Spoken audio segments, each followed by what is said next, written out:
Welcome to the ABOP podcast. ABOP is the Alliance of Black Orchestral Percussionists, a nonprofit organization that focuses on mentoring future generations of Black percussionists. My name is Raynor Carroll.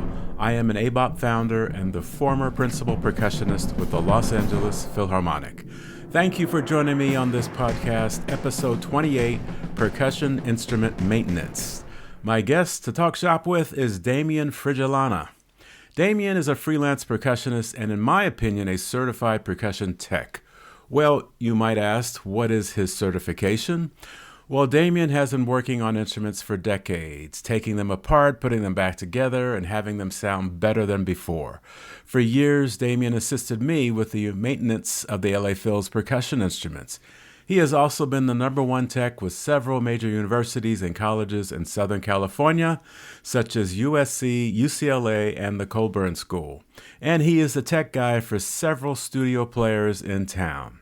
So when work needs to get done, and more importantly, done right, Damien is the guy. And Damien has graciously presented his services and expertise to ABOP by way of a masterclass and assistance with instruments and equipment for our annual ABOP in LA Intensive. This is all the certification needed to fit my requirements. Damien, welcome to the ABOP podcast. Thank you for having me, Raynor. It's a pleasure to be here. Let me mention to our listeners to check out the program notes for this episode on our website for additional information. So before we get our hands dirty with the instruments, why is maintenance important? Well, I would say, first of all, the instruments sound better when they are well maintained. I mean, there's not much argument with that, I would think. I think I'm a cheap person. When you spend that kind of money on an instrument, I want it to last my lifetime and whoever's next. I mean, that makes so much sense. It's a sound investment. And I use that word sound as in it's good, but it's also about the sound the instrument makes. So the sound that you create on your instrument is a reflection on you, whether it's good or bad. Now, hopefully it's good. But if the sound is not, let's say, talking about the conductor, is not what they expect for negative reasons, as in, the worst thing, a crack in an instrument or whatever, it's your sound. And a lot of the orchestra members don't necessarily know, again, that woodblock you're playing is borrowed or from the orchestra. They just know that's the sound you get on that instrument. And I think it's even more obvious on timpani because timpani plays a lot more in the orchestra. So if you're getting kind of a dull, unfocused sound, that's your sound. So, and if it's the heads, then shame on you. You should have changed those heads, as I will always say. Not when you start noticing, but before they go bad, I mean, that you hit it on the head to me. Having instruments that sound good and are inspiring to play is that's the best. That's the ideal, right? Yeah. It can be a wood block. A great sounding wood block is exciting to me. Yeah. That's epic, and I think we see this in a little bit of a resurgence enough times where some of the older instruments are coming back into being much more prevalent and desired. And people that took really good care of those instruments, there's some guys in town that really specialize in the older instruments. Right. And their instrument, I mean, they're beautiful. If I'm so lucky to be in the position to be able to play on some of their guys' instruments, it's inspiring, it's fun, it's musical, it's all the reasons why we got called to this, you know. Yeah, so in an ensemble and in the audience, we hear what you do because we're soloists. So if you crash a pair of cymbals and it's kind of a dull sound, it makes a difference over, let's say, a crash that fits the music with brighter sound or more sustained. And I'm not going to talk about wood blocks all day or temple blocks, but the plastic wood blocks, they probably don't crack, but they just don't sound the same as a wood block. Why is it called a wood block? Because it's made of wood. So you got to be careful, with the mallet you use and all of that too. But, getting back to what we're talking about, you've got to take time. You've got to maintain your instruments. You got to spend some time, just going through your inventory and playing them because you never know when you get a call and you'll have to throw everything in the truck, in the car, whatever, get to the gig and, oh my gosh, this triangle stand no longer works because, whatever I have suspending the triangle, it's broken or whatever. So, like you said, you're cheap. I think you're not cheap. I think you're very studious and doing the same things I would do. I would spend a little bit of time making sure my instruments are maintained because, again, that's me.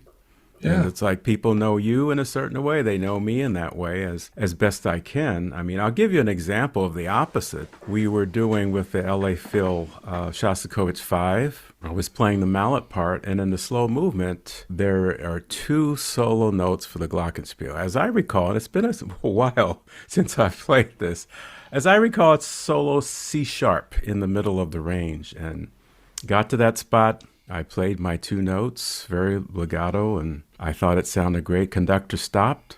Wow, that glockenspiel really rings. I was like, I didn't know what to say. I didn't want to say, oh, it's me, it's not the Glock. But I mean, that's example of that's what you want. You want conductors to stop and compliment, not stop and say, it's too bright, it's too dark, it's too loud, it's too this, whatever, But, having instruments that emulate the sound. And I always think for instruments that ring, have instruments that ring way, way more than you want, because that's easy to fix. But a dead triangle, there's not really much you can do with that. You can't make it ring more, so. Yeah, I so wholeheartedly agree with you. That was a big influence of something I learned from you, is that excess of resonance, because it's easy to bring it down. So how do we get as most...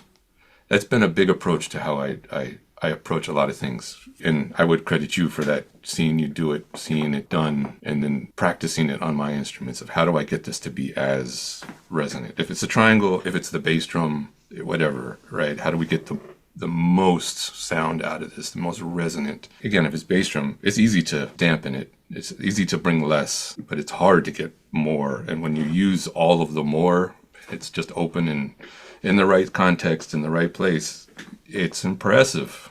Well, why isn't there a required class in this at school, I wouldn't put it on the college. I'd say even at high school. Well, you could probably say they don't have the funding. There are probably lots of reasons, but I think it's something that should be required. It goes along with what we do. We do something that's very different from most of the rest of our colleagues, from the violinist, the trumpet player, etc. The harpist has to deal with some of these type of things, with the nature of their instrument and how to maintain it. If you're a keyboard player, I think you probably do also. But, some of the other instruments, they don't have dozens and dozens of instruments to have to deal with. So that's where we're very different. And that's why I say it's something that I think should be required in schools, that, it doesn't have to be a detailed, but at least have an overview. Perhaps what we're doing on this podcast, we can't get into really deep maintenance and repairs and whatever, but just to start this conversation. And I think for band directors, orchestra conductors, being educated about our instruments is something that is needed also, because I think there's a little bit of question about what we do, how we do it, and how the instruments actually operate as opposed to the other instruments. So it's all good. So general maintenance. Let's just talk about general before we get to the specifics. So number one, I would say all gear should be stored in a safe and clean space, because I would say, Damien, one of the things you would probably say is, what's the number one thing with all instruments that you've had to deal with? And I'll answer that for you, is they're dusty. It's like covered in, whether they're sitting in a garage or in a band room or in a closet, through time, they just get dirty. Yeah, and if you're dealing with an instrument that has some mechanical part to it, and it's collecting dust there, over time that becomes an issue. Yeah, so how do you avoid that?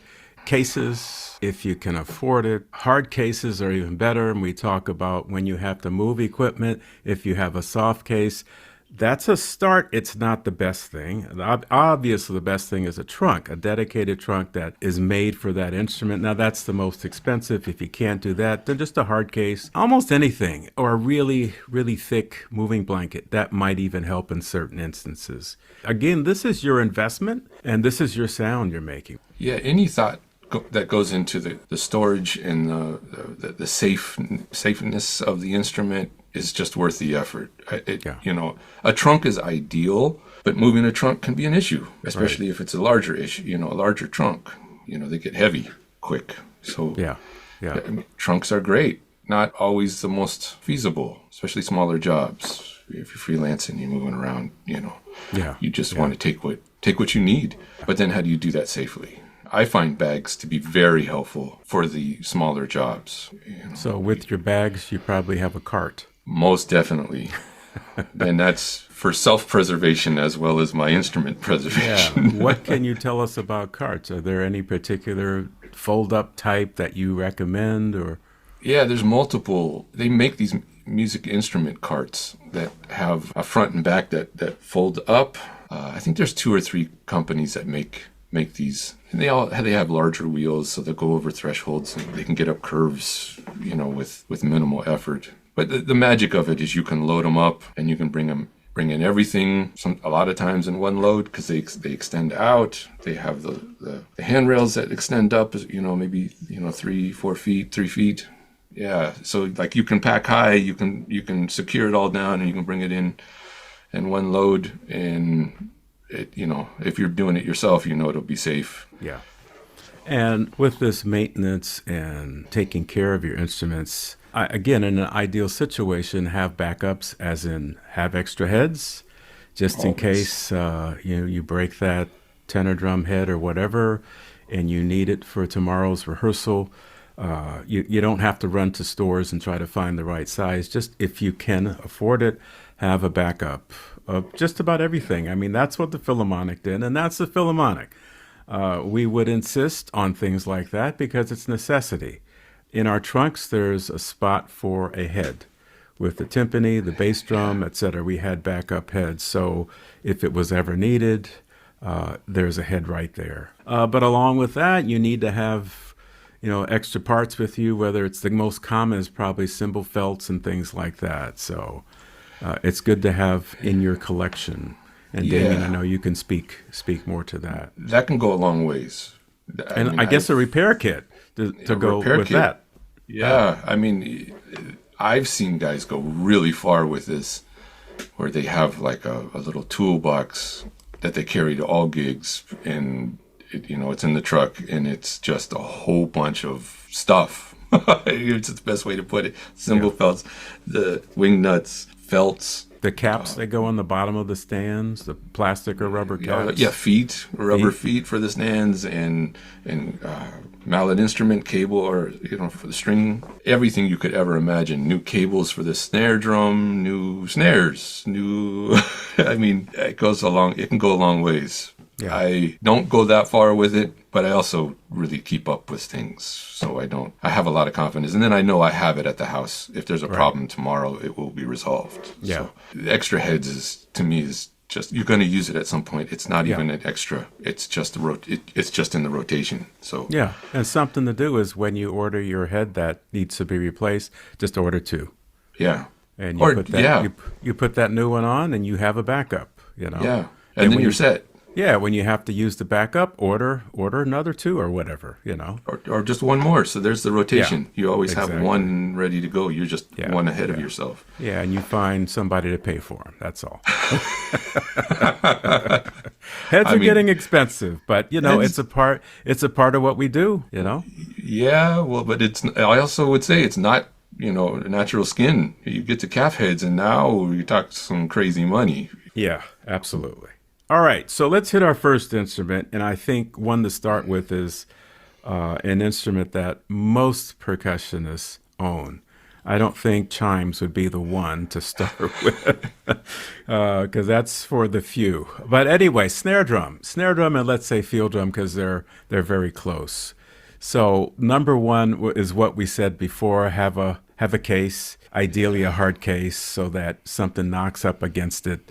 It won't damage it. What else would you say about snare drum? Snare drum, for me, the biggest thing is what needs to be lubricated. I'm always, that's a big thing for me as of late, of just what are the moving parts and what needs to be lubricated. So that to me is the tension rods, and having some preference on what kind of lubricant you like to use there. Some snare throw-offs need some lubricant to them. Not a lot, just a little bit to keep them moving as smooth and as efficiently as possible. So yeah, I'm a big fan of Tri-Flow. And it has multiple kinds of lubrication in it, so it doesn't dry out. At least I've never, with all of my stuff, I've never had an issue of it drying out.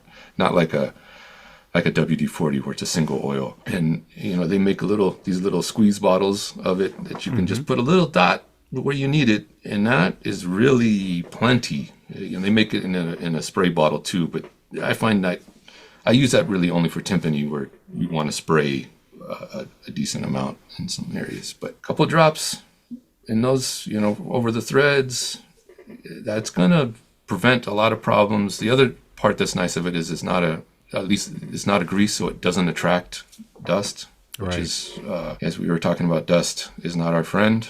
Some people I know, or there was a tradition of using like, not Vaseline. Vaseline. Oh my gosh, yeah. Some people, so there's like this tradition of using Vaseline, and that's that might be a little old school in my opinion, but that will attract dust, no question. It will. Well, yeah. Now I know you're talking about like on the lugs. Yeah. I just want to make sure that for any folks that don't know, you do not use that on a timpani head. No. You might think, oh, this is a cheap, easy lubricant. The problem with that is it mutes a lot. It mutes a lot of the head. You'd be surprised. Yeah. So do not use Vaseline to lubricate the heads. It's whatever works for you. If you like the way of Vaseline or whatever product works, if it works for you, that's fine. Yeah. We're just giving you recommendations on Damien's experience and obviously my experience too, and what we've used over the years. So, what else with snare drum? Something I should have mentioned earlier. It helps if you know how drums work, how these instruments work. So I can speak for Damien here, as in I know Damien is the type where, from when he was a kid, he tells me he would take things apart. Yes. And then magically put them back together, therefore knowing exactly how they work or how things could be improved. So, you should do that. I mean, be careful, I don't say, because it's not for everybody, but as best you can, get an idea of how your instruments work. And let's say go back to snare drum, and perhaps from the manufacturer you can get a schematic or whatever of how how the drum is actually put together. Yes. So you have an idea specifically of where to put that lubrication.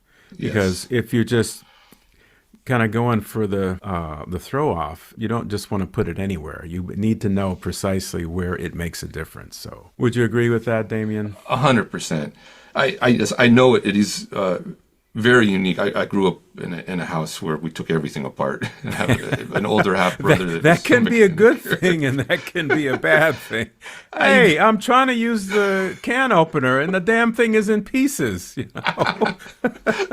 There's the catch: it's got to get back together, and it's got to get back together before you need it. Right. Exactly. I've learned this through time that not everybody grew up like this, and. My dad was somebody that liked to build cars and build motorcycles and take everything. We took everything apart. So, But the real catch is you had to pay really good. And this is before we had cell phones and we could videotape ourselves taking it apart, so we know how to put it back together. Yeah. So, back to snare drum. One easy thing to do is to change the batter side head. That's the side you play on.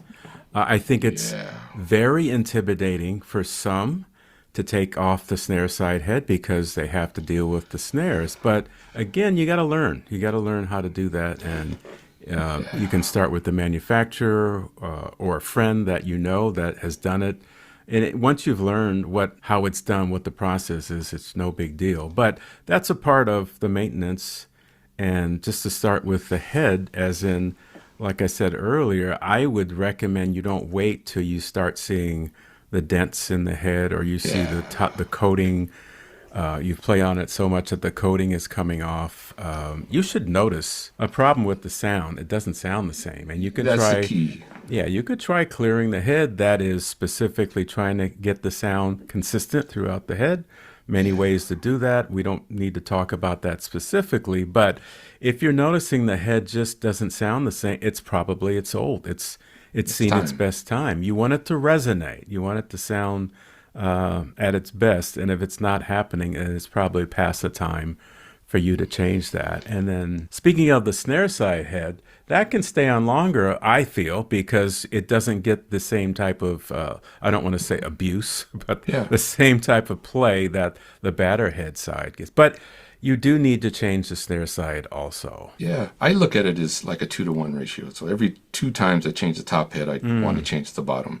And that you could probably get away with a little bit longer, but I like to use that as a rough guide. The other thing I've found helpful, especially when trying to teach somebody how to do it, is if you take good observation of what the pitch is, what it feels like when you push on the head, how much tension there is when you have the head and the drum tuned up.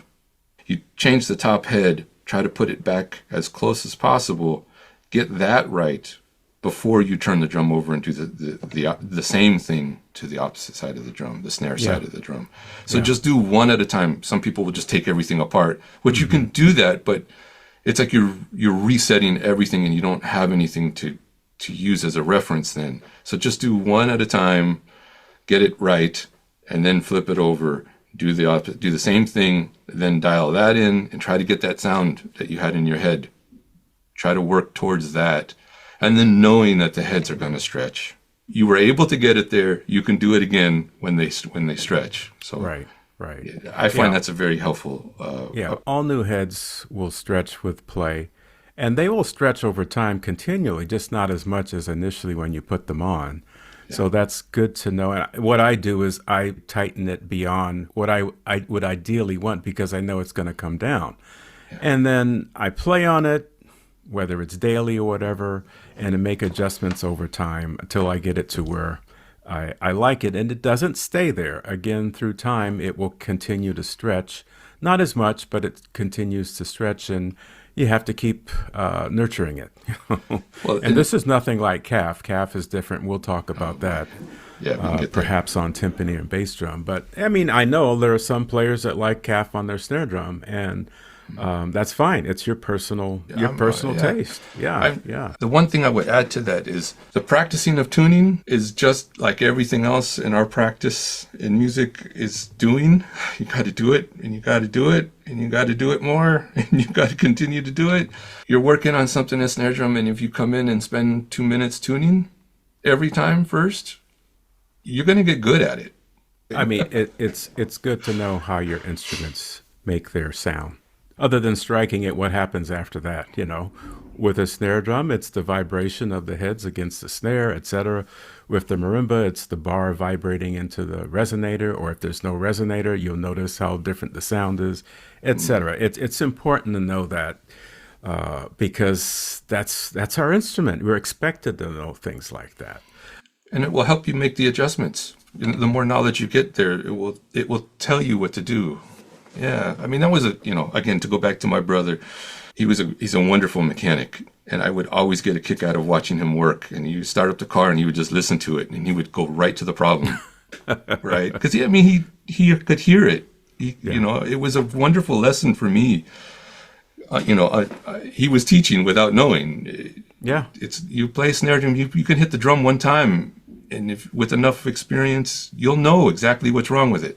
Yeah, It tells you. Yeah. And it's a very personal thing what sound you're going for, to give you a basis in symphonic music. Snare drums are usually on the high, tight side. I don't go for a note. I know a lot of people say go to this note, and that's the basis. I kind of disagree because every drum is different. Of course, depending on the size, too. If you talk about a 5-inch, it's going to be different from a 4, 6.5, et cetera, et cetera. But I go for a very tight batter side head. and then a less tight snare side, particularly I'll say on piccolo drums, because I want to get that snare response at very soft dynamics, which I don't think you quite get there when the snare side is really tight also. So anyway, this is something that I tell my students, they have to go and mess with it. Do it. And see the difference of when the snares, let's say you have a 3 multi-system, when the loud snares are really tight, or let's just say the way you want, but then you'll find out the soft snares don't sound right. And then the opposite, you've got the soft snares where you really like it, but when you play loud on the drum, the thick, heavy snares don't sound. You have to just spend time. It's just like we say, you have to spend time practicing. Like you said, you have to spend time with your instrument, learning what makes it sound, what makes it not sound good in your head, and what makes it sound better in your head. And I find with a lot of people, and I'll speak for myself with this too, is not being scared to mess that up, and then not being scared for asking for help from your teachers, from your colleagues, people you feel that have knowledge about these kind of stuff. Ask the questions. I think most of us are really anxious to share this kind of stuff. And at one point, none of us knew. We had to experiment and ask and learn and watch others. So we all came from the same boat, Yeah. Anything else on snare? The cables on the snare are a big deal. The cables that attach the snares to the throw-off, that I've seen that being an issue. Look for the fraying that can happen there. The divots are a big thing. My guy at Remo is always a big one on this, because a lot of people will use heating guns to try to take the divots out. When you say divots, I say craters. Craters. The dents in the head. Yeah, I call them craters. Well, I guess if they're big, they're craters. Yeah. At least what I've been told, using the heating guns to try to take those craters out is not a healthy thing to do or a good approach to it. It releases toxins. It does a whole bunch of other things that we can spend. I don't know how much a head is, $25 for a head. And, we start over with a new head. Possible to do. So in other words, if your snare head kind of resembles the surface of the moon, I don't think I need to say anything else. And I've been to schools and I've taken some heads off, and literally as I decrease the tension on the head, and you watch these things and they're concaved in. Well, that shows you how far stretched the head was. You couldn't see them until you take the tension off. So, we need to move on. We need to move on. We can get stuck on snare drum. And let's just say tom-toms are pretty much the same.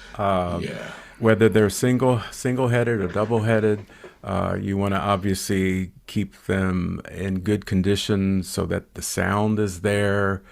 Replace heads as needed. One thing that's different, and I'll throw this to you, Damien, is the mount on tom-toms that, let's say you're not using a snare stand, but you're actually using a dedicated double tom mount on the tom-toms. So what are some of the issues you found with those? I've found a lot of people will put the drums on and just shove them into place. So they're putting excessive force on things to try to force it, and that just causes problems. I see a lot of damage done that way. So loosening things to move them into the position you want and then tightening them back up. It's maybe a little bit more effort, but it's a lot of more love to the instrument. Yeah, very good. So obviously the same, as we said with snare drum, proper cases for tom-toms is critical also. So that's obvious, Yeah. So let's move to the big one, which is a difficult one, has many issues, and that's bass drums. And specifically concert bass drums.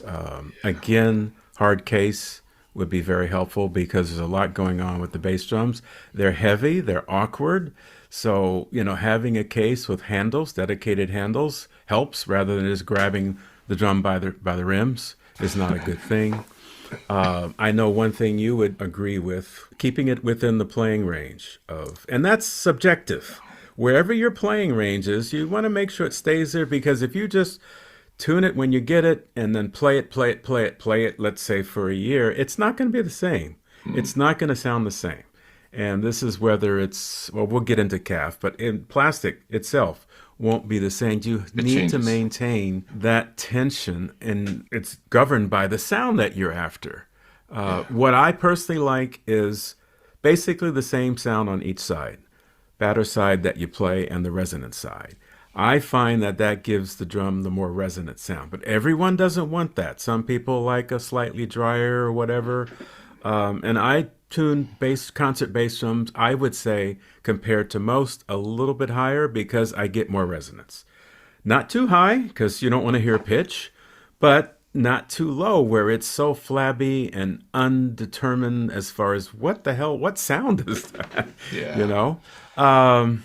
But that's a few of my bass drum things. What about for you, Damien? Yeah, well, I'm highly influenced by you, so that's been my approach. I couldn't have said it too much different. But I've seen all of these things you're talking about, where drums are tuned very low. There's kind of one sound, and it's not that resonant, and it becomes really, really staccato because of that when it's really low. Again, specialized places, I guess, there's always a place for these things, but generically that would be not my approach. There's one drum that I've played on a lot that has a calf on one side and a regular plastic head on the other, and I find that really helpful because that plastic head has been on there for a very long time. It doesn't move pitch very far, and I can use that as my reference to tune the whole drum to. As long as not somebody else has gotten to it and changed all that, which happens too.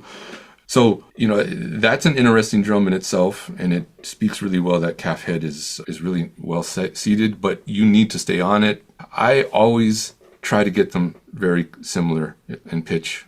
I find that's, again, working from this concept of the most resonance, and then we can dampen down. I find that supports that approach. Not everybody likes this. I've had people complain about my bass drum because it's so resonant, and then you add the stand that right? I like that. I've never had anybody tell me that, but maybe they just haven't said it to me, but secretly they're like, I can't stand that bass drum's still ringing. This was not me playing. This was somebody else having to play my drum. Oh, so okay. I should put it in that preference where they were just frustrated because they couldn't get it to speak, and it was so resonant. It was, either way, we all have our different approaches. The stand, I think, makes a huge difference. Having that suspended stand, one that's on, I think that makes the drum very resonant. Again, goes to this approach of trying to make the instrument as resonant as possible. And to those that don't know, this is basically a ring that goes around the drum, more or less. There are different versions, but I would say, I think it's what's known in the symphonic world as the Abel stand. I don't know if he was the first, but he's the one that I knew that manufactured this stand that had a ring, and then you use like rubber tubing so that the drum can vibrate pretty much freely, much more so than a fold-up stand, which is probably the worst for resonance. And or any type of stand where it bolts into the drum itself. That's going to mute it. And you'd be surprised in the difference in sound between that type of stand, fold-up stand, and we call freely suspended, like a ring stand. Yeah, and those like oversized rubber bands that connect the drum to the ring that goes around it. Like that's to me, there it is. That's the key, because that allows the drum to move, to resonate. Right. It ups the resonance. Yeah. Right. And by the way, if you want a little bit more resonance on this type of stand with a drum like that, don't touch the drum. The more you touch it, you're dampening the sound. So that's getting off into playing. This is not maintenance, but just keep that in mind too. If you want more dry, to just put your body on the drum. Yeah, or put your hand on the shell. It does make a difference. Yeah. With the stand is a big thing. I find there's some older stands that rattle horrendously. Finding that rattle can be a feat in itself. I think the casters really matter. In keeping those lubricated and free of hair, which is always, I find amazing how much hair gets caught in casters. Wow. Mm-hmm. All of the little wing nuts, and this goes on all stands, making sure those are tight, not overly tight. You don't want to like give it everything you got, because that can cause another problem. You can strip them out, but making sure they're all tight. Some of these drums are height adjustable; they can go up and down. Making sure that's even on both sides, not one higher than the other. The brake that allows the drum to swivel is really important, or tilt. Yeah. Some of the old drums or stands I've seen, they're just rough. Keeping that lubricated and moving smoothly is worth the effort. Again, that Tri-Flow is great for that. Don't spray it where the brake is, but spray it on the threads that run through the middle of it. The other thing that I've experienced a lot, especially with the older drums and rattles, it can be the hooks that go around the rims. I've had issues with some of them. They don't seat quite right, or they're bent. Right. And they can rattle up against the hoop.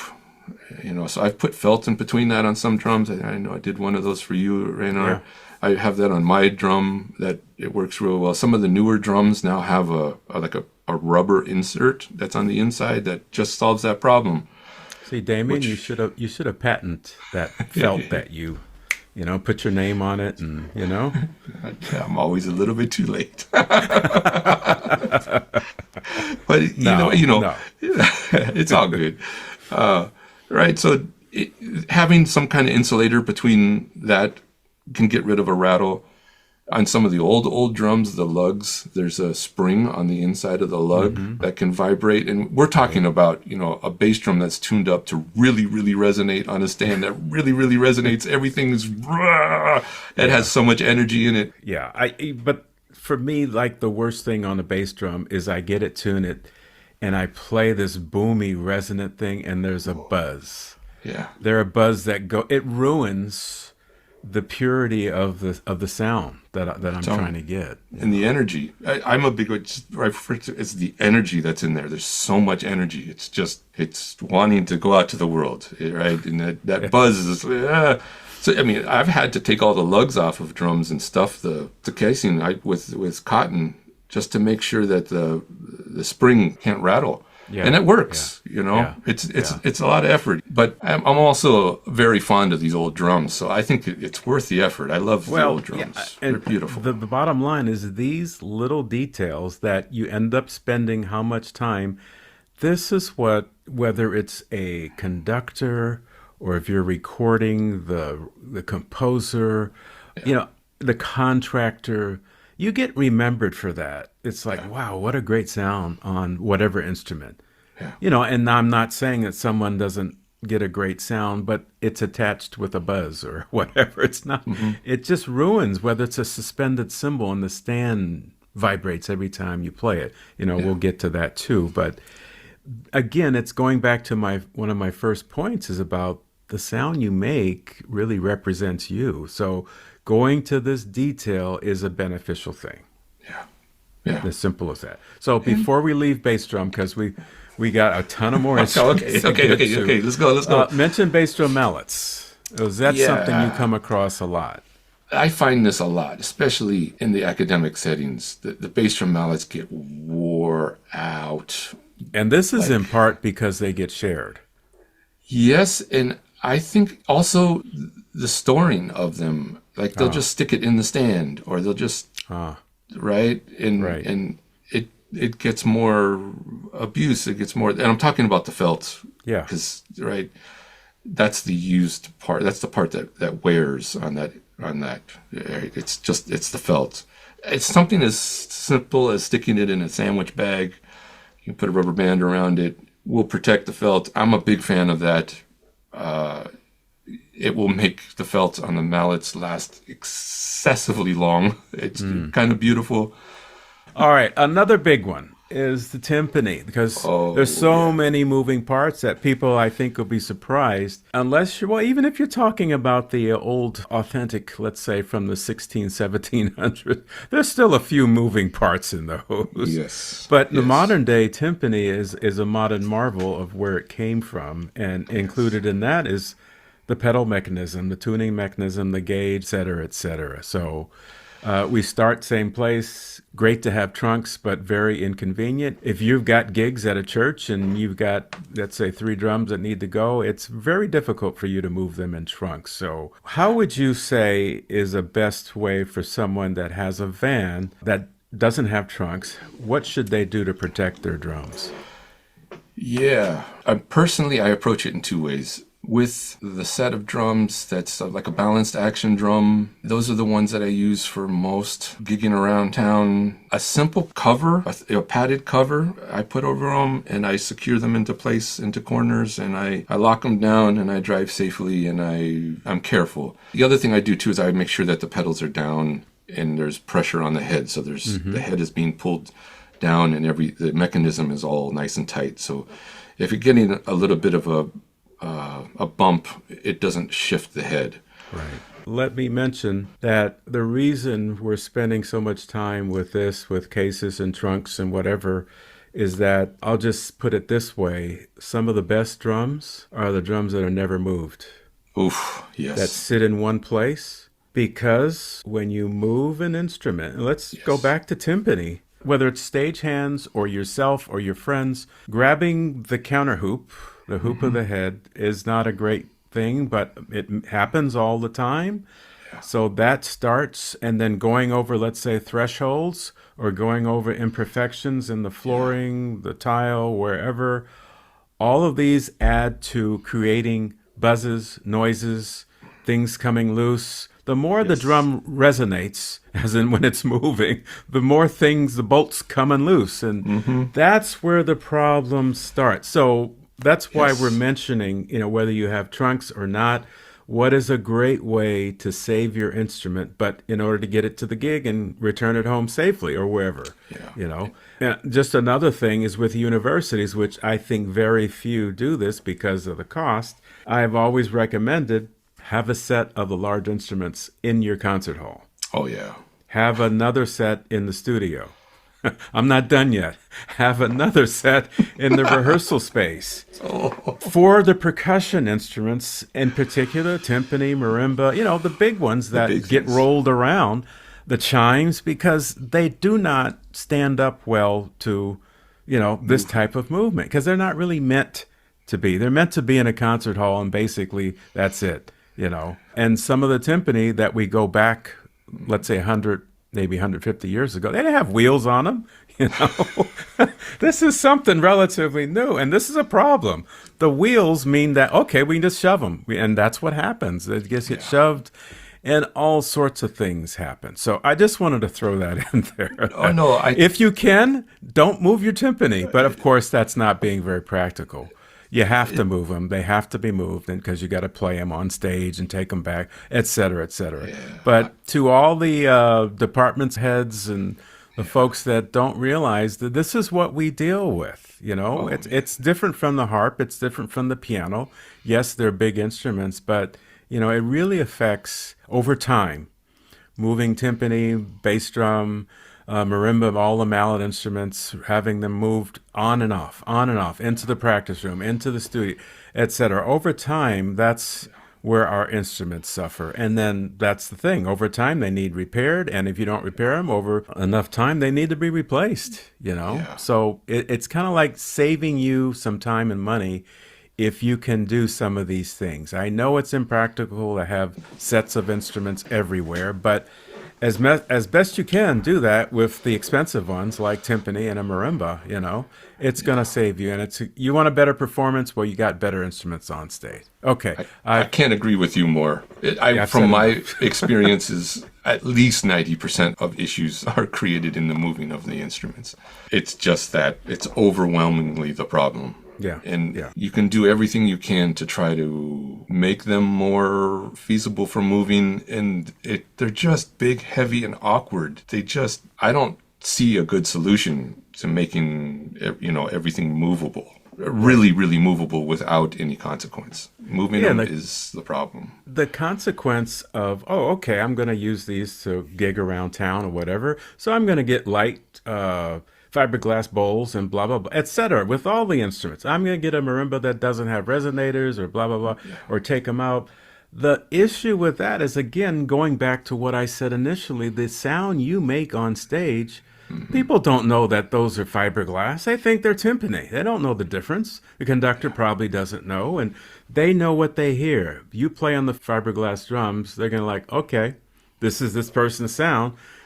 A month from now, I'm hiring someone else, and they've got this big, full sound. Wow, it must be them. What changed? Maybe it's their mallets, you know. And they don't know. They don't know. Right. Yeah.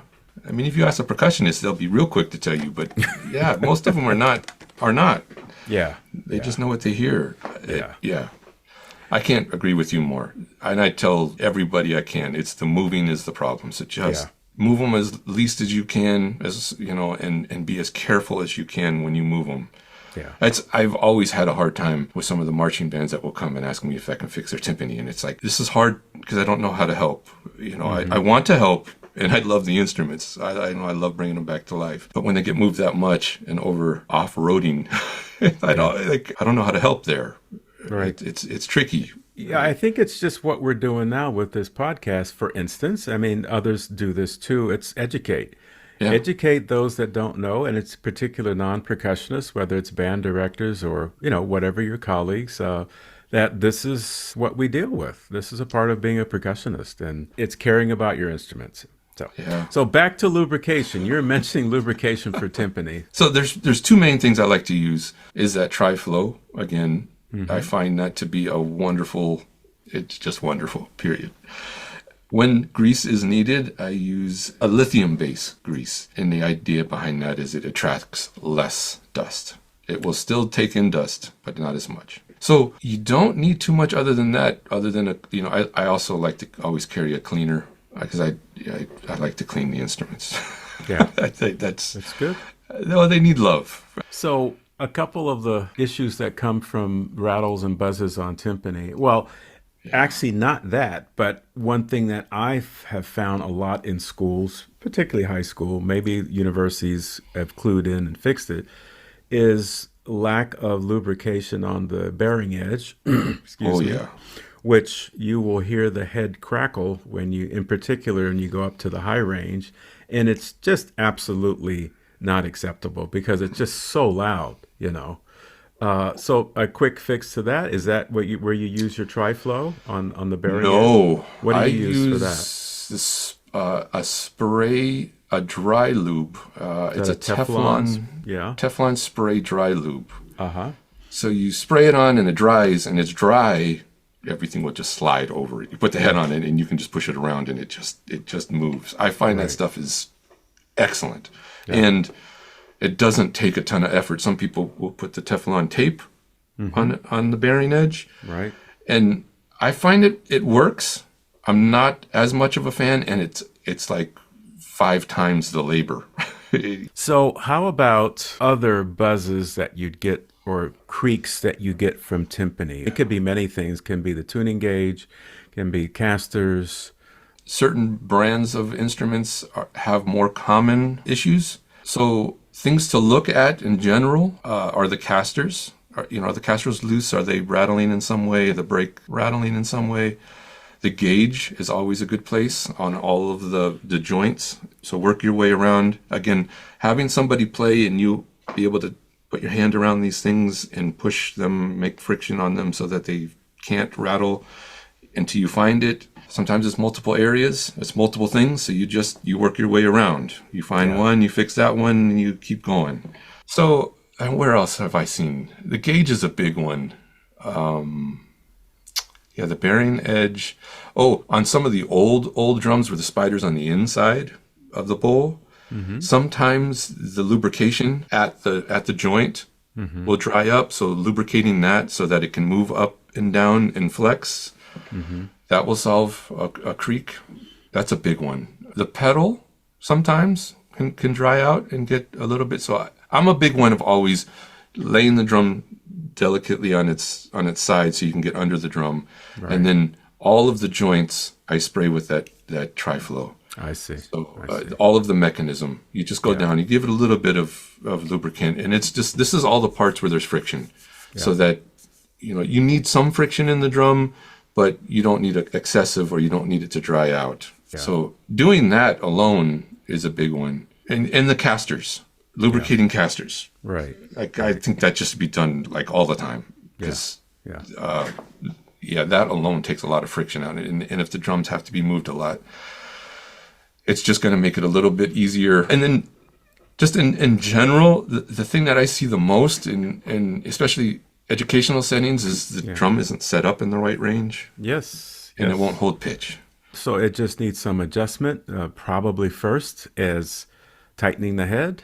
Rarely would it be the head's too tight. It's usually way too loose. Yeah. So usually when you tighten the head and you start working with that, then the pedal will move in a certain way, and then when you get it into the range, it's usually solves a lot of the issues. Yeah. And this in particular is the balance action pedal. Yes. Obviously, yes. Yes, for sure. And I always describe it, it's a balancing act. There's tension in the spring, there's tension in the head, and you need those two things to equal out. If they equal out, they'll hold tension, they'll move up and down in pitch, and everything works. If one is too high or too low, there is the problem. The pedal can't function the way you want. So the balancing act is what we're shooting for. That's why it's called balance action pedal mechanism. Okay, we'd better go on. And let's group together perhaps marimba and xylophone. They need to be strung, the suspension posts, the insulators, the resonators, any vibration from stands, etc. Yeah. And of course, the condition of the bars is a important thing that, we don't necessarily take care of that, as in when there's an issue, we would send it possibly to someone to refinish and retune and all that. But what would you say are some of the things that we can do with marimba xylophone? Listening to the bars and seeing if there's anything that might be broken in some way, and what is that, right? What is a bar? What does a bar sound like that's broken? And sometimes it can be hard to tell. I find if it's a small crack and you play it, it might sound in tune, it might work, but if you play it a little bit harder, it might start to distort. I was taught by a tuner to put on headphones and play through the instrument, and it helps bring out the issue in the sound. It's kind of interesting. It can be an issue on what to listen for to identify a cracked bar. So that's one way that could help. Then you send it to somebody that's qualified to fix it. And a lot of times they can fix cracks, and if they can't, they'll tell you. Yeah. But that's a very specialized thing, and I leave those to the people that are very qualified to do it. So the bar cord is a huge one, and the most wear happens at the bar, on either side of the bar. Mm-hmm. That's where I see it start to fray. So moving the bar over a little and looking for that is a big thing to look for. That's a simple fix too. You can go one of the distributors and get very good cord for a very fair price and put it on. There's no rocket science to that. Stringing it on the instrument, I find a little bit, that's my trick, because I just take off the bar posts, lay it on the frame, and then pull it out and put it back on that way. I find it easier. Mm-hmm. When you've got the bars off, you should go ahead and check out the bar posts and the suspension posts and the insulators. Often the posts will get bent one direction or other, and putting a pair of pliers on them, grabbing it tightly and just nudging it back up and down. Don't shove it too much, but just influence it back, and it will bend for you back into place. And then the insulator that goes around the bar post is a very important thing, because you don't want the wood rubbing up against the metal that is wear, and it's on the bar, the expensive part. We want to avoid that. All of those things are available at most of the major retailers. You can buy insulators. They're not the funnest to put on, but it's something you can do. It's not hard to do. It's also a good time to take the resonators off and maybe turn them upside down and see if there's anything living in there. Get the peanuts out and the popcorn and the nickels and dimes that have been tossed in. It's amazing. Sorry. You cannot reclaim the lost notes that were played. Those are gone forever. And I don't see this in players' instruments. I see this in educational settings. Yeah. So, stuff does fall, and from pencils to, clips and all kinds of stuff. If you're in a position where you can spray some air in there to try to pull out dust and all that stuff. It helps. I've cleaned instruments, and you get the dust out of the resonators and you play them, and it's like, man, you've got a new instrument. Like it's bright and open, and that resonance thing that we keep talking about is there. The energy, though, that's always a good thing to do. You can clean out the resonators. There's many different ways of doing that. And then the other thing is the frame. And this is where the abuse with the moving comes back. The wing nuts loosen up. People push it hard over door thresholds. Right. That's the most rough thing ever. It's the speed bumps. It's all column. So it's an obvious thing, but I think it doesn't happen. Just lift. And two people. Lift. You're going to save so much time. And if you're by yourself, you lift one end, you pull it over it, then you go to the other end and you push it up, and then you lift it over the threshold. Yeah.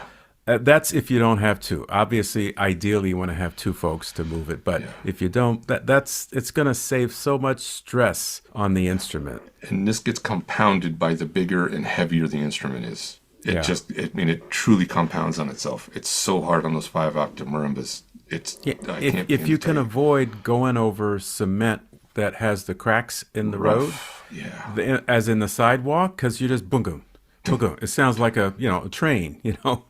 Every time you hit that crack, it stresses the instrument. So again, I'm going to say don't move your instruments, but that doesn't work either. I mean, it's good to talk about the ideal, because that is right. We should have an idea what the ideal is. That's a good one. And these parts are not cheap.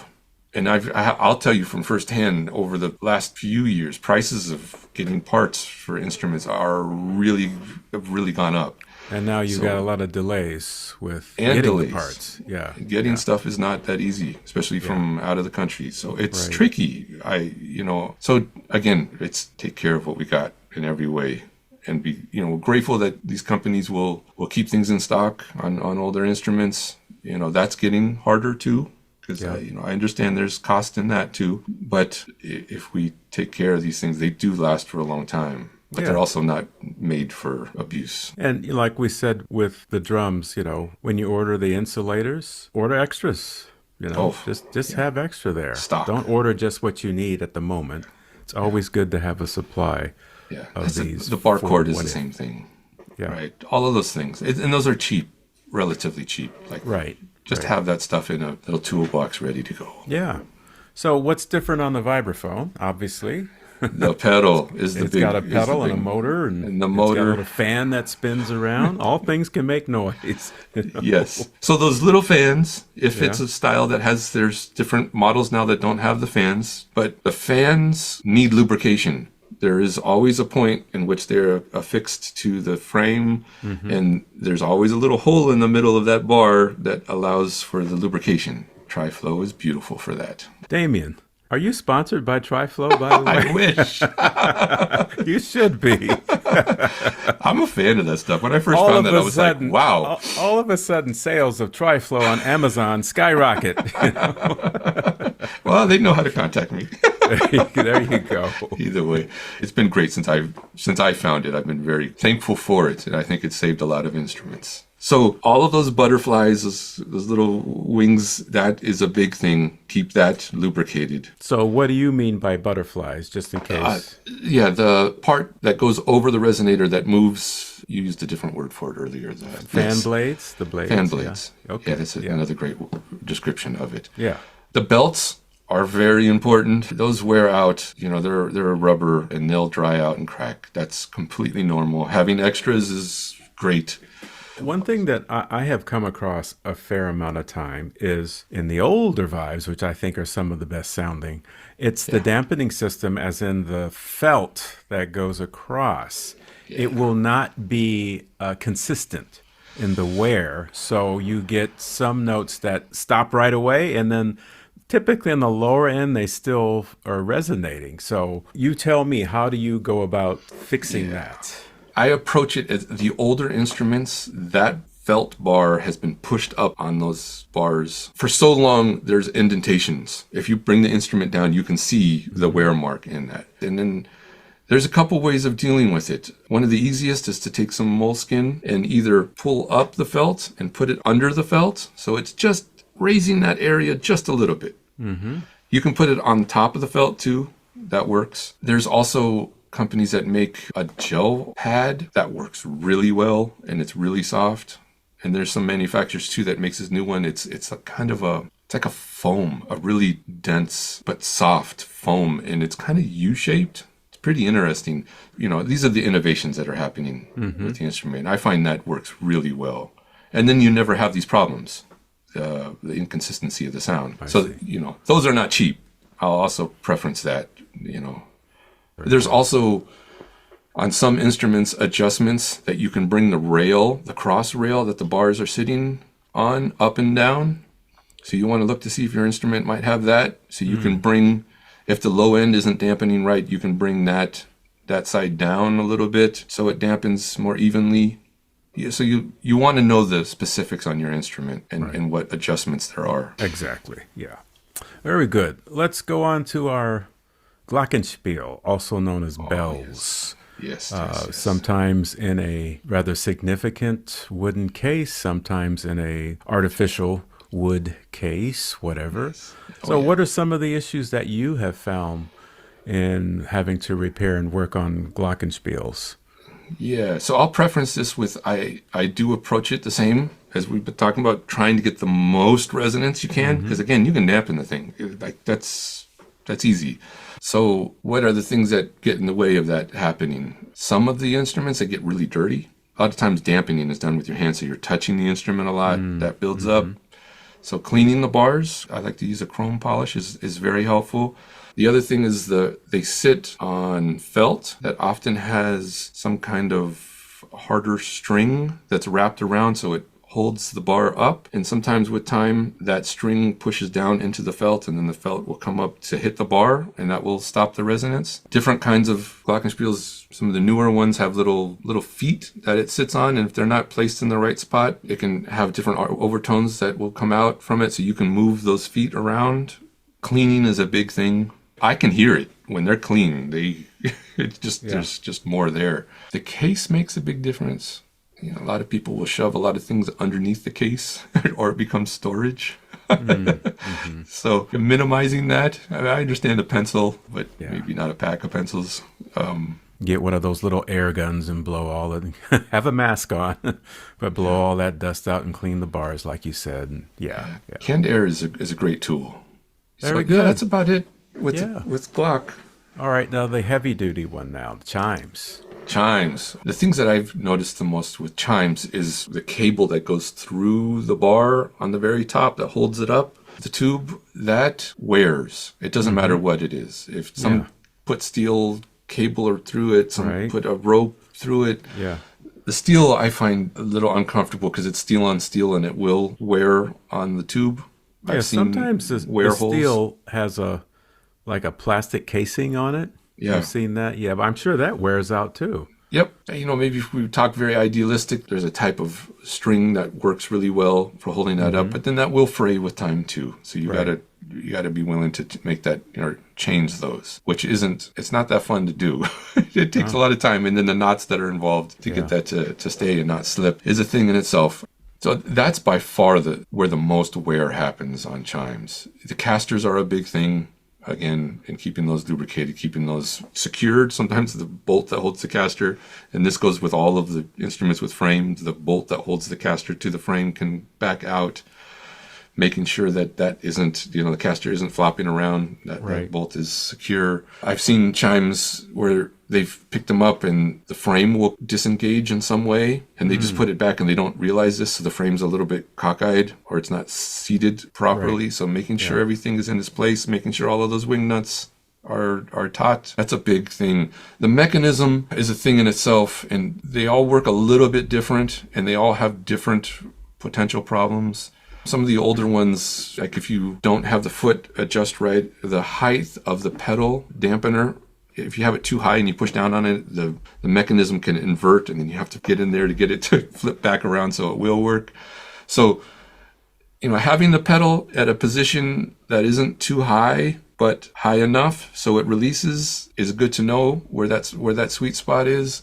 When you're moving the instrument to put the pedal up, and this goes with vibes too, I find you basically release the adjuster and then you put the pedal as high up as you can and then tighten it so that the pedal is out of the way and it's not going to get knocked around or abused in some way. And then other than that, having a cover for it, it's so helpful with dust and gook in the stuff.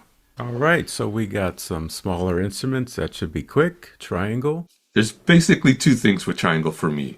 Having it organized like that, I like having bags for each of them separately.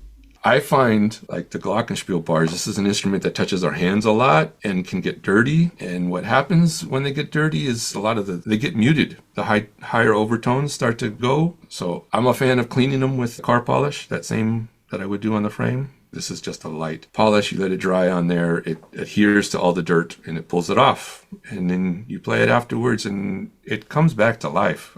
How about the cord to suspend it? Yeah, and then there's the other thing. That is so important because you don't want to be the one that drops a triangle. And having a safety loop too. So one is the first one you put it through, holds the instrument up. The other one there is your insurance policy. So making sure both are in good condition. And what do you like to use? What material for that? I use a heavy gauge fishing line. I want to say it's like 40, 60 pound. So that's plenty strong for a triangle. Thick enough that you can see it and it's easy to work with, but not too thick, Avoid a string because it mutes the triangle. Yeah. I think some players don't realize that, but I agree. Yeah. That's the beauty with the fishing line, the string or the plastic fishing line too, is it's hard, it's small, and it's minimally contact with the instrument, and it's hard enough that it's not absorbing. Yeah. All right, let's move the cymbals. So we're talking about crash, suspended cymbals. Yeah. Other than the bags. The bags are easy. You can get a cymbal bag pretty inexpensive these days. And so important. Store them in there, keep them in there. That is very helpful. That can't be underestimated. Straps. And I'm paranoid in the fact that I check those things every time I play because I've been next to somebody that picked one up and it failed. In fact, twice.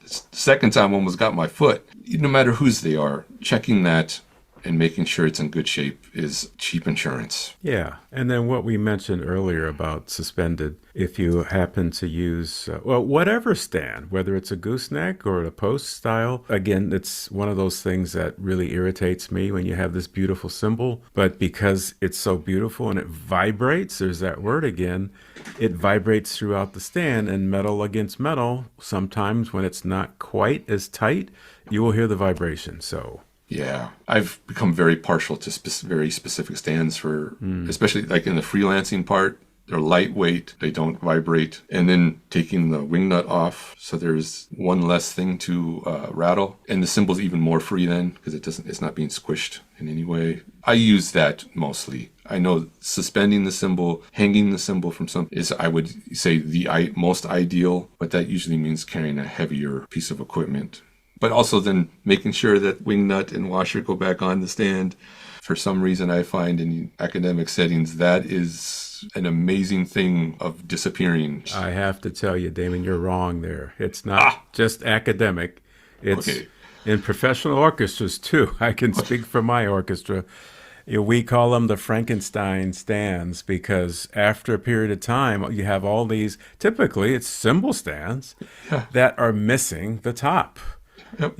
And then over time you get 3, 4, or 5 of them, and they become, okay, you put this piece and that piece and this, and that's where we get the name Frankenstein cymbal stands. We got a bunch of those. Every year we'd have to order new cymbal stands because I couldn't find all the parts. Somewhere in this world is a whole lot of cymbal parts flying around. Maybe they're in space somewhere. There's a goblin that goes around and collects them all, and it's somewhere there is a whole lot. So what can we say for the tambourine in keeping your tambourine in shape besides keeping it protected in a case, a bag, or whatever? Very important. I think the bag is really important because that usually the tambourine ends up in a bag with other things. So it having it in a bag of its own is a good thing. The head is where I find is the magic part. making sure and I'm referring to a natural skin head, that it's taut enough. A loose head can create some issues with trying to articulate things, and it can create some funny sounds. A heating pad is, to me, just goes with the tambourine. You just take it with you, and if you need it, it's ready to go. Replacing heads isn't that hard. You just a little bit of prep. There's videos online on how to do that. There's kits from these companies that have, the head and the tools that are needed. Basically a rubber band, a very large rubber band. It works very well. You don't need a special glue. That's a good place to practice some repairs is there. And if you need to, if it doesn't set right, you can still take it off and try again. You can recover from that one pretty easy. Yeah. Tambourine is pretty straight ahead as long as you're keeping that maintained. Right. And then a heating pad. Just get a cheap one and put that with the tambourine accessories. Yeah. How about the tam-tam? That is one heavy instrument that you don't want to fall. I'm grateful to say I've not experienced that. But that cord that holds it up, we want to check that. Yeah. Look for a frame, and you can go to Army surplus stores or rock climbing stores, buy some, good quality rope that you string it up on. But you can find something that will fit in the hole that's not too wide and very strong, and that will last you a really long time, and it does well with the areas in which it will rub. Yeah. And any buzzes on the stand, self-explanatory. Fix that, tighten that up. Always go through the stands. Whatever the instrument is, go through the stands, make sure all of the thumb screws and all of the things are tight. The the stand is well cared for. The casters are attached. It rolls well. This seems like very common sense things, but in the heat of it, it can get overlooked. So that's why we're here trying to say it. Exactly. Yeah. Bongos and congas.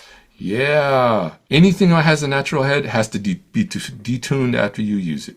If you do that, those heads will last you a very long time. If you don't do that, those heads will crack and break, and you replacing them it's just you're spending more money.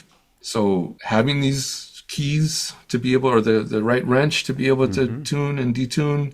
Congas I find a big one because most people just will come to them like they're pre-tuned and you just play them, and it doesn't always work so well. And natural heads are so susceptible to humidity and the temperature, and there's a lot to learn from them. I'm a big fan of that, and I've been experimenting more with CAF and learning great lessons, tuning lessons from them. They have different overtones. There's a different color. There's a beautiful magic there, but they require more TLC, more love, more thought, more and more. All deserving. Yeah. Yeah. And it's wild and great to learn about that stuff, when the opportunity comes. Yeah. The shoulders that we all stand on, most of them learned on CAF, and there's something to be said for that. There's lessons to be learned. There's perspective to be gained from it all. Well, that's something we didn't go into with timpani and bass drum. I think there's no question it's a better sound. I don't think anybody could give me a good argument for plastic sound versus calfskin sound. But like you say, and maybe like we've said, it calls for a lot more TLC. Yeah. So, you need to give it its due. It needs to be tuned before you play it. It needs to be tuned while you're playing it. It needs to be tuned after you play it. If you happen to tighten it up to playing range, which is what I typically do on the bass drum, when you're done, you need to take it down. But you need to consider what the weather is like between now and when you get to the next service.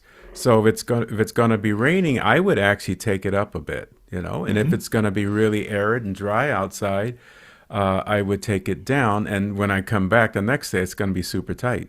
But if you leave it relatively tight and it's arid, it could crack. You could lose your head, Yeah. And if you leave it very loose and it's very humid, or if it rains, you might not be able to play the drum. It's just there's no tension at all. So all of this means you have to spend some time with it. So I think the more percussion is your passion, the more you do these things just because it comes natural, Yeah, and that helps. and it is fun. You just got you have to look into it and learn about it. Like we were saying with CAF, the catch is it's more expensive, it's more time, it's more knowledge you need about the instrument. Maybe it's even a different type of instrument because the CAF works better here or there.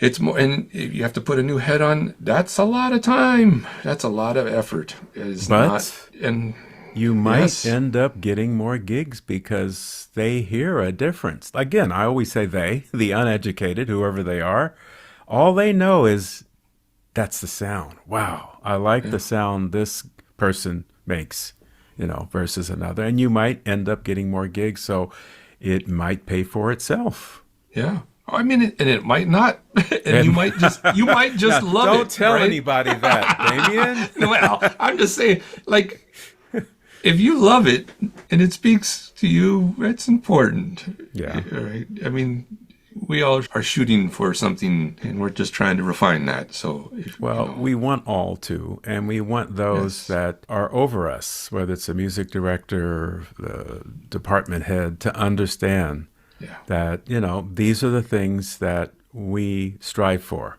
We don't always reach them, but through their help and assistance and understanding, and in particular funding, oh yeah, if you're in school, that, they will have a budget for this, just like they have a budget for tuning the pianos, et cetera, et cetera. Just like they have an instrument tech that does the string instruments.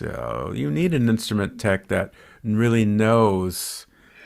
Actually, it makes sense for the instrument tech to be a percussionist and not someone that's gone to school and studied to be an instrument tech and they do everything. And I'm not knocking them, but when you really know the instrument and how it speaks and how it sounds, it makes a difference. So yes, again, it's cutting that check or including us in the budget for the year or whatever. That's going to help. That's going to help everybody. And I think even your audience would see and hear a happy percussion section back there. And that's what we all want. So yeah. That's always been my argument. Is you have piano techs and you have a lot of pianists and you have a lot of percussion gear. These universities, right? Like, how is it going to get cared for? How is it going to be kept? You put a very large investment into these instruments. yeah. So one last area perhaps is where to go for assistance. If someone is listening to all of this and it's like tweaked a little nerve, as in, wow, I didn't realize, and this, I want to be on top of this and that and that. But let's say they're in a space where there is not a lot of support. Where should they go to learn more about this? I think there's a lot of places to reach out to. I'm always fun to try to start with an in-person situation. Mm-hmm. There's teachers in your area. There's a professional orchestra within 3 hours of you. Those people that are in those positions are knowledgeable and are good resources to ask the questions. The principal percussionist or one of the percussionists in those orchestras. There's a lot of information online, and I don't always agree with it. And that's where I find it tricky, because how do you weed through, or how do you form opinions about stuff when you're trying to learn about it? I have opinions because I've been doing it for a long time, so I'll see things and I'll have an opinion about it. But if I was really young, how do you have an opinion if this is a good approach or not, other than trying? And so I'm a big one of trying to find resources locally in person. You can reach out to people. You can reach out to me. There's other people that do this too, that do repairs, that are very specialized in it. Finding these people and asking the questions, I think most of them would be willing to be helpful. Would you share your email address with our listeners? Yes, of course. I'd be happy to, answer whatever questions I can. Oh, great. Well, I'll have Damien's contact info on the program notes. So just check out the program notes for this episode. Yeah. And if you'd like to contact him, he's gracious enough to agree to that. So we appreciate that, Damien. And Yeah, my pleasure.